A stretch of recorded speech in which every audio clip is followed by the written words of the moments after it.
اعوذ باللہ من الشیطان الرجیم بسم اللہ الرحمن الرحیم لقد کان لکم فی رسول اللہ اسوۃ حسنہ آمنت باللہ صدق اللہ مولانا العظیم وبلغنا رسولہ النبی الکریم۔ درود شریف پڑھی اللہم صلی علی سیدنا مولانا محمد وآلہ وصحبہ وبارک وسلم۔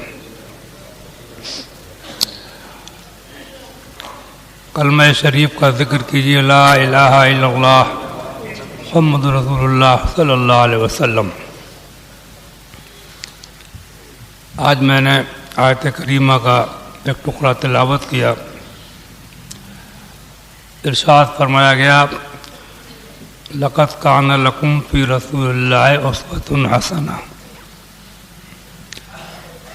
اے لوگو، تمہارے لیے اللہ کے رسول کی مبارک زندگی میں بہترین نمونہ عمل ہے، یعنی ان کی اطاعت کرو، ان کے نقش قدم پر چلو، ان کی سیرت کو اپناؤ۔ اور یہ میں نے کبھی بتایا تھا کہ اللہ کے رسول صلی اللہ علیہ وسلم نبوت کے اعلان سے پہلے جو آپ نے مکہ معظمہ میں 40 سال گزارے، اور یہ نہیں بتایا کہ میں اللہ کا رسول ہوں، نبی ہوں، پیغمبر ہوں، ان 40 سال کے اندر بھی آپ نے اپنے آپ کو منوا لیا تھا۔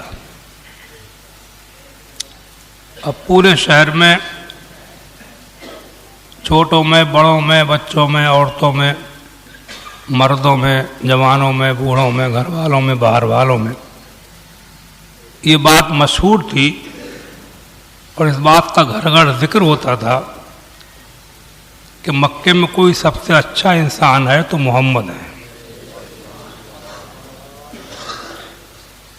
کوئی ایماندار ہے تو محمد ہے، کوئی سچ بولتے ہیں تو محمد ہیں، کوئی اپنے سے زیادہ اوروں کی فکر رکھتے ہیں تو محمد ہیں، غریبوں کا دھیان رکھتے ہیں تو محمد ہیں، جو وعدہ کرتے ہیں وہ پورا کرتے ہیں وہ محمد ہیں۔ ایسی باتیں پورے شہر میں نبوت کے اعلان سے پہلے گھر گھر میں ہوا کرتی تھی۔ ابھی کوئی آپ نے تقریر نہیں کی تھی، تبلیغ نہیں کی تھی، نبوت کا اعلان نہیں کیا تھا، لیکن لوگ آپ کو مانتے تھے۔ کردار، کریکٹر، چال چلن، سیرت، یہ ایسی چیزیں ہوتی ہیں کہ ان کا اثر تقریر و تبلیغ سے زیادہ ہوتا ہے، سمجھے آپ؟ اور بھی بہت سے بزرگ اللہ والے جو ہوئے ہیں وہ بولتے بہت کم تھے، لیکن ان کا کردار اتنا مضبوط ہوتا تھا کہ لوگ ان سے متاثر ہو کر کے کلمہ پڑھ لیا کرتے تھے، دین میں داخل ہو جاتے تھے۔ کردار کا کتنا بڑا اثر ہوتا ہے، اور کردار جب خراب ہو تو تقریریں اور تبلیغیں بھی ناکام ہو جاتی ہیں، بے اثر ہو جاتی ہیں۔ ایک بار مجھے ایک جگہ ایک واقعہ سننے کو ملا۔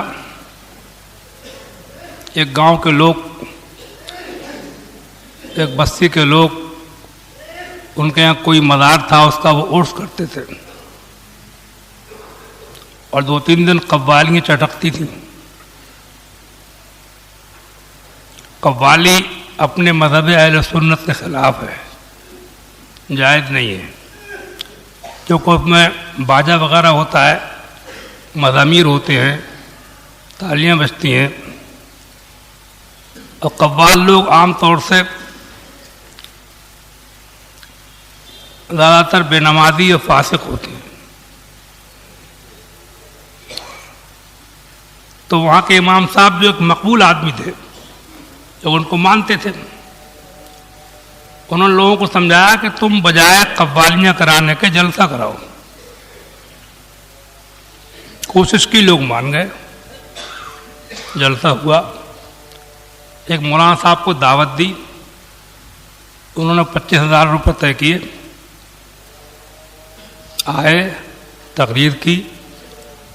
صبح کو انہیں وہ رقم دی گئی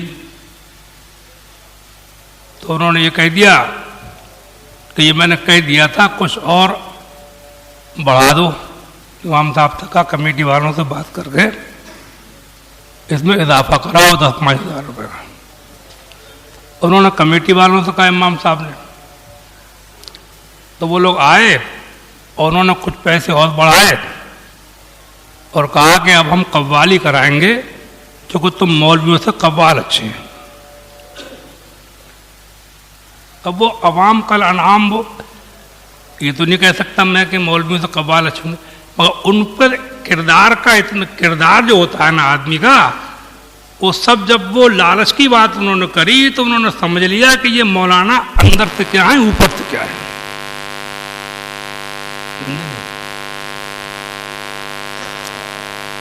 اب وہاں قوالی ہو رہی ہے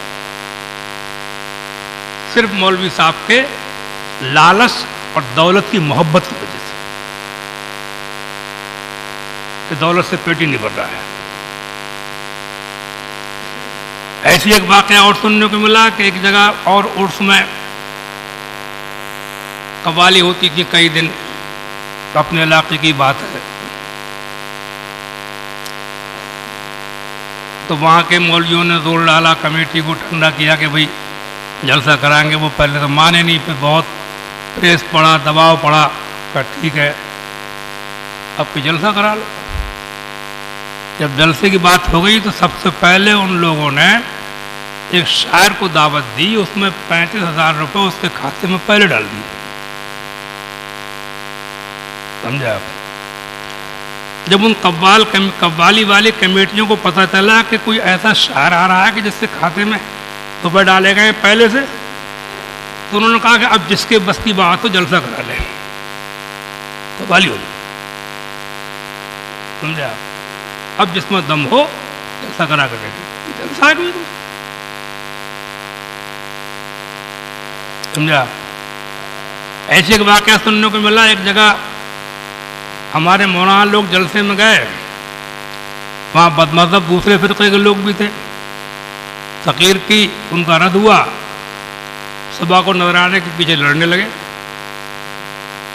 دیکھا پھانکی. سمجھا؟ اتنے کرو اتنے کرو. کچھ مولوی لوگ، امام لوگ جنہوں نے بلایا تھا، وہ اکیلے میں لے گئے ان کو کہ اگر سب کے سامنے یہ باتیں ہوں گی تو ہمارا مذہب بدنام ہو جائے گا کہ سنی مولوی ایسے ہوتے ہیں. اکیلے میں لے گئے.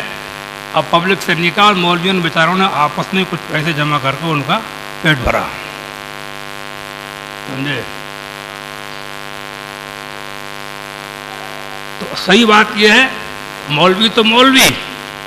ایک زمانہ وہ تھا کہ ایک دور تھا کہ زبان پہ یہ بات ہوتی تھی کہ مسلمان جو ہوتا ہے وہ ایماندار ہوتا ہے، مسلمان جھوٹ نہیں بولتا ہے، مسلمان کم نہیں تولتا ہے، مسلمان دھوکہ نہیں دیتا ہے، مسلمان وعدہ پورا کرتا ہے. یہ بات مشہور تھی اور اسی بات کی شہرت کی وجہ سے، اسی کردار کی وجہ ہے کہ 1400 سال کے اندر دنیا کا کوئی ملک، کوئی علاقہ ایسا نہیں ہے کہ جہاں مسلمان نہ ہو. علاقے بھر گئے، بستیاں کی بستیاں پلٹ گئیں، شہر گاؤں دیہات، کچے پکے، صحراؤں میدانوں پہاڑوں تک پہ اسلام پہنچ گیا. تو اس زمانے کے مسلمانوں کا کردار تھا، ان کا کریکٹر تھا، ان کا چال چلن تھا. جب انہوں نے اپنے لوگوں کو دیکھا کہ ہمارے یہاں تو بڑا بڑا ساہوکار ہے، غریبوں کو نوچ نوچ کے مالدار بن رہا ہے، سمجھے آپ، ہمارے یہاں تو یہ ہے، ہمارے یہاں تو وہ ہے، ہیرا پھیری ہے، دھوکہ دہی ہے، ظلم و زیادتی ہے، بے رحمی ہے، اپنا مفاد ہے، دوسرے تک مطلب ہی نہیں، اپنی ہنستے ہیں، دوسرے کو دلانا جانتے ہیں. انہوں نے اپنے اندر یہ باتیں دیکھی اپنے لوگوں میں. جب اللہ کے رسول کے غلام جہاں پہنچے جب ان کو دیکھا تو انہوں نے دیکھا کہ واقعی زمین کے پردے میں کوئی انسان ہے تو محمد کا غلام ہے۔ آج افسوس کا مقام ہے، سمجھا آپ؟ دیکھو میں یہ جان بتاؤں آپ کو کہ سچے آدمی کو، ایماندار آدمی کو، دیندار آدمی کو، کم پورا تولنے والے آدمی کو، دھوکہ نہ دینے والے آدمی کو، نمازی آدمی کو، ڈھول تاشوں تماشوں سے بچنے والے آدمی کو کچھ پریشانیاں تو اٹھانا پڑتی ہیں شروع میں، کچھ دقتیں بھی سامنے آتی ہیں، کبھی ہنسی بھی بنتی ہے، کبھی کوئی غریب بھی کہے گا، کوئی مذاق بھی اڑائے گا، کپڑے ایسے ہیں کہ، لیکن میں نے دیکھا کہ رزلٹ اور نتیجہ جو ہے وہ ہمیشہ ایمانداروں حق میں جاتا ہے۔ بعد میں لوگوں کی نظر میں یہ بات آتی ہے۔ مجھے اپنا ایک واقعہ یاد آتا ہے، دھیان آ گیا مجھے، جس زمانے میں مولویت پڑھنے سے پہلے اسکول میں پڑھتا تھا، کالج کی تعلیم کا دور تھا میرا 1975 سے پہلے۔ کالج کے اندر ایک خالی گھنٹی میں لڑکوں میں جھگڑا ہو گیا،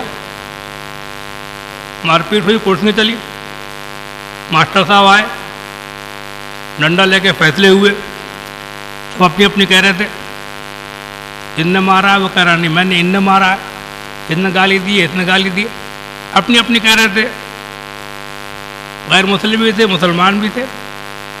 میں اس زمانے میں بھی الحمدللہ ٹوپی لگاتا تھا اور قمیض پاجامہ پہنتا تھا، کالج کے زمانے میں ٹوپی قمیض پاجامہ، پینٹ نہیں پہنتا تھا، نماز پڑھتا تھا۔ یہ جامع مسجد جو ہے، یہاں کے جو امام سب لوگ ہوتے تھے ان سے میری دوستی ہوتی تھی، بڑے بوڑھوں سے میری دوستی ہوتی تھی وہاں جو بیٹھتے تھے مسجد میں۔ تو ماسٹر صاحب غیر مسلم تھے، ایک پنڈت، انہوں نے میری طرف دیکھا، بولے تم بتاؤ کیا ہوا؟ اب پھر ان کا جملہ آج تک مجھے یاد ہے کہ یہ لڑکا جھوٹ نہیں بولے گا، سمجھا؟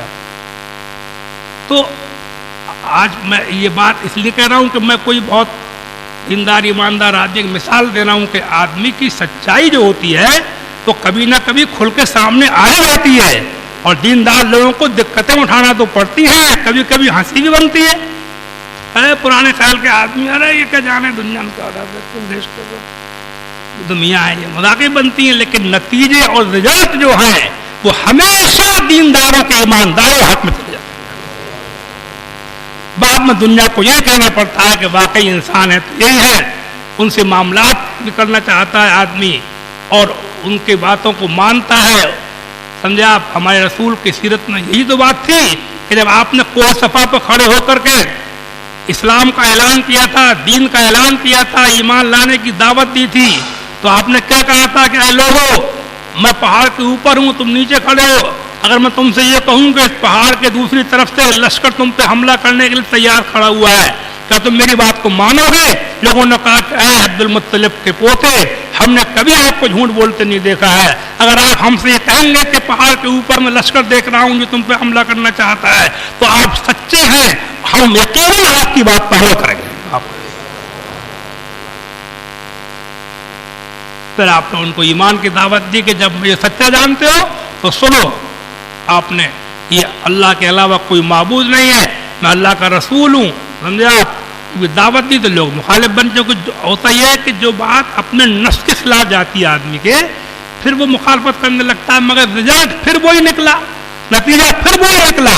آج دن بدلتے رہے، تاریخ دن دوہراتے رہے، اور وہ دن آیا کہ دن بدن مسلمان بنتے رہے، کلمہ پڑھنے والوں کی تعداد بڑھتی رہی، نمازوں کی سب لمبی ہوتی چلی گئی، حضور مکے سے مدینے چلے گئے، پھر فتح مکہ ہوئی، اور حجۃ الوداع کے موقع پر آپ نے اعلان کر دیا کہ آپ نے آج کے بعد کسی بت کی پرستش نہیں ہوگی۔ انقلاب آ گیا۔ آخری حج کے موقع پر عرفات کے میدان میں ٹیلے پہ کھڑے ہو کر کے جو آپ نے واس کیا تھا، اس کے اندر یہ اعلان کیا تھا، پورے عرب میں اسلام پھیل چکا تھا، لوگ حج کرنے آئے ہوئے تھے، ان کے سامنے آپ اعلان کر رہے تھے آج کے بعد ایک خدا کے علاوہ کسی کی پرستش نہیں ہوگی، اور تمام سودی قرضوں کو میں نے ختم کر دیا۔